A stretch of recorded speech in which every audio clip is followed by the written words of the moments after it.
Witam was wszystkich, nazywam się Janek, mam 6 lat, mieszkam w Jąkowicach, chodzę też do przedszkola, też w Jąkowicach. Chciałbym opowiedzieć o mojej miłości do ptaków, a zaczęło to się od tego, że zeszłego roku na wiosnę koło latane na świrku zagnieździły się sowy uszatki.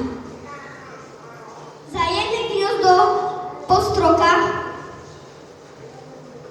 i zniosły tam jajca. Po miesiącu wykluły się aż 4 młode gizdy.